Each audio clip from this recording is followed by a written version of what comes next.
when they are made to stop against the flame. فَقَالُوا يَا لَيْتَنَا, then they would say, oh, if only. يَا لَيْتَنَا. Laytana is used when you have hopes of the past, like it's already crying over spilt milk type of thing. Nuraddu, we would be turned back, if only we get turned back. And if in case we would be turned back, in that case we would not lie against. It's hypothetical, the idhan is there. In that case we would not lie against the ayat of our master. In that case we would become from those who believe. وَنَكُونَ مِنَ الْمُؤْمِنِينَ. So the first part is hopelessness, ya laytana. Then there is some false hope still there. Maybe we can go back, and if we do, then in that case we'll straighten out. بَلْ بَدَا لَهُمْ مَا كَانُوا يُخْفُونَ مِنْ قَبْلِ.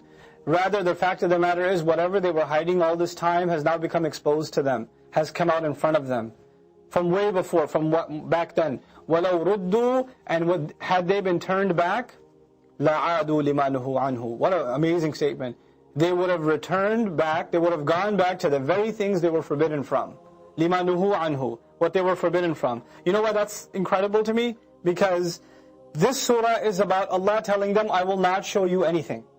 You ask for a miracle, I will not show it to you. Now Allah is saying, if they saw the day of judgment and begged Allah after seeing the day of judgment, let me come back, I'll straighten out. Allah says, even if they saw that and came back, they would go back to their old ways. They want to see something? They could see the day of judgment and they wouldn't change. That's what Allah calls it, how Allah calls it out, subhanallah.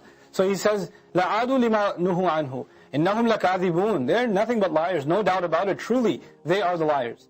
وَقَالُوا إِنْ هِيَ إِلَّا حَيَاتُنَا الدُّنْيَا. Then they just came out and said what the real problem was. They said, this is nothing but our worldly life. You know, there are some among the mushrikun, كَانُوا يَعْتَقِدُونَ أَنَّ هُنَاكَ شَيْء اسْمُهُ آخِرَةً. They had some concept of akhirah.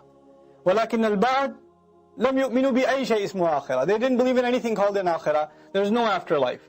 Today also you have different world religions that do believe in some kind of an afterlife. Maybe you'll come back as somebody else. Like recently I heard a joke, I might as well share it with you, right? There's this imam in London that I met. I'm not going to name him because it's on video. He has the most amazing marriage jokes. They're so out of line. But he texts them to me all the time now. So he texts me this joke about, two people that believe, a couple of people that belong to a religion in which there's reincarnation. Okay?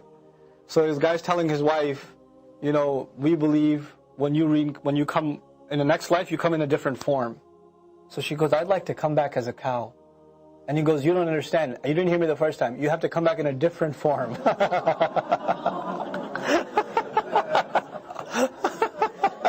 You're like, astaghfirullah.